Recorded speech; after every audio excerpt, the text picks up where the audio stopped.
I'd like to begin with this question. What does this shape look like to you? What about this one? And how about this shape?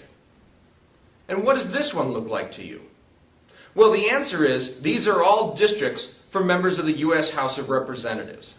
Redrawing district lines to gain a political advantage is a process known as gerrymandering. Today, I will explain how gerrymandering leads to representatives not accurately representing the wishes of the voters, and how having fairly drawn lines leads to better governance.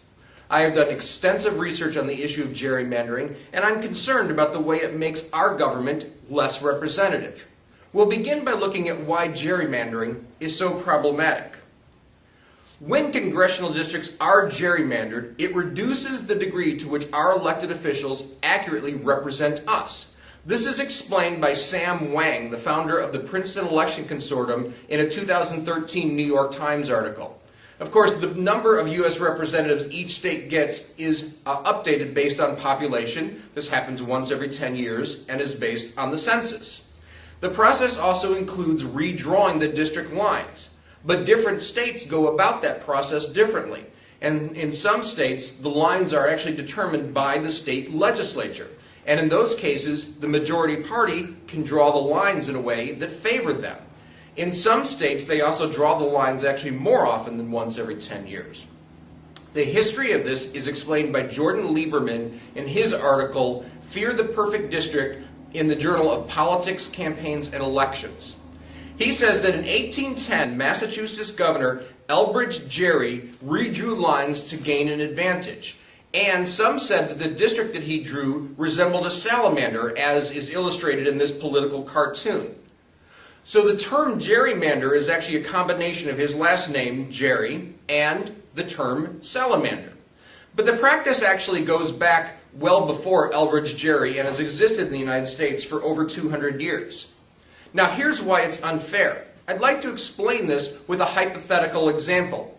This hypothetical example involves a state I created called Pennsylvania. Pennsylvania has 30 dogs and 30 cats. There are 6 districts in Pennsylvania, and the dogs and cats have a majority each in 3 districts. But then something happens. The cats gain control of the process and gerrymander the district borders to their advantage. After the gerrymandering, the cats have 4 districts and the dogs only have 2. Also, it's important to notice that in every district, the margin of victory is 3-1 or even more.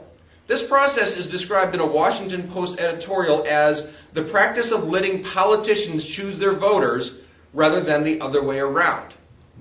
Here are some real-life examples. These are from Shira T. Center in the article The 5 Ugliest Districts, Partisan Gerrymandering 101 in a publication known as Roll Call. First is the Illinois 4th District. This district is not based on geography or city boundaries in any way. It was simply drawn this way to favor Democratic candidates.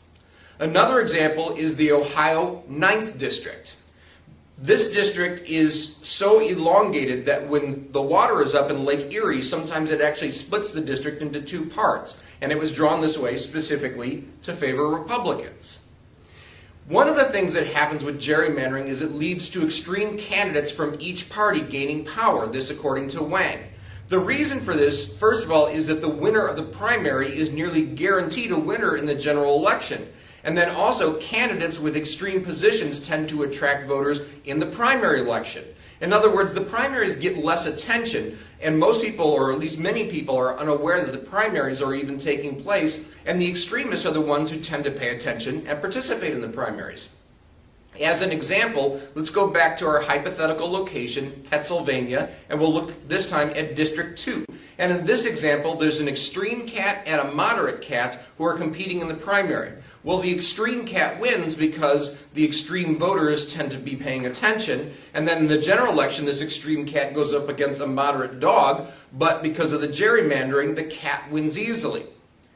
David Rothkopf, a visiting scholar at the Carnegie Endowment for International Peace, says in an October 2013 CNN article, "It is primary voters who determine who runs, and they tend to be more energized, activist voters on the left and right wings." But the extreme that these candidates bring is actually not representative of what most voters want. This is according to 13 things that define the New American Center, according to Esquire magazine. Their research shows that 55% of Americans identify themselves as moderates.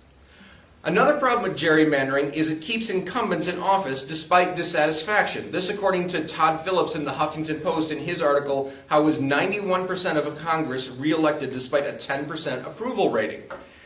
He shows that in 2012, the approval rating of members of the U.S. House of Representatives was just 10%, yet 91% of incumbents were reelected, and gerrymandering played a large role in that. And computer programs make gerrymandering easy. These programs compile data and show the best way to draw the lines for whatever advantage a person is trying to get. One example is a program called Dave's Redistricting App. Well, now that we've seen the problems that gerrymandering cause, let's take a look at what can be done about it. To end gerrymandering, states should have district lines that are drawn by independent, nonpartisan bodies. A good example comes in California. This according to the article, No More Packing or Cracking Election Boundaries by The Economist. The process was changed by propositions that Californians voted on. The lines are now drawn by an independent commission, no politicians are involved, and voter registration statistics are not considered, and the process is open and transparent. Other countries have also avoided gerrymandering.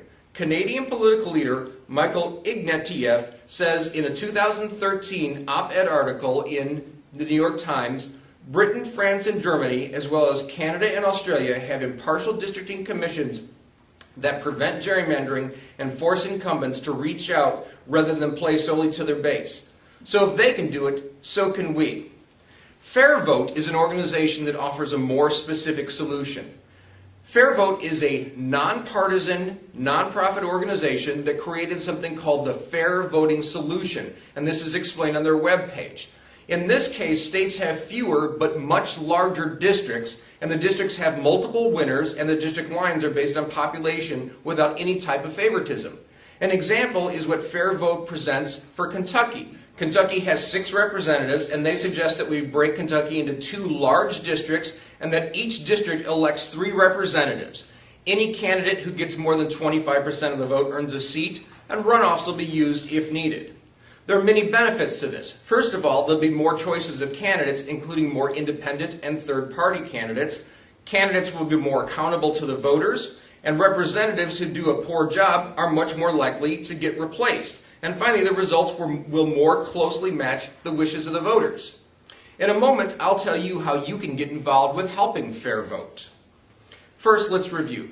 I have explained the practice of gerrymandering voter districts. I've explained how it undermines the will of the voters, and I've told you what we can do to stop it. I'm encouraging you to get involved with Fair Vote.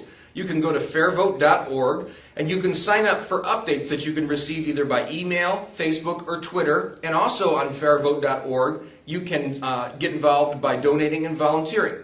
So join me, and we can stop representatives from choosing their voters and instead have voters choosing their representatives.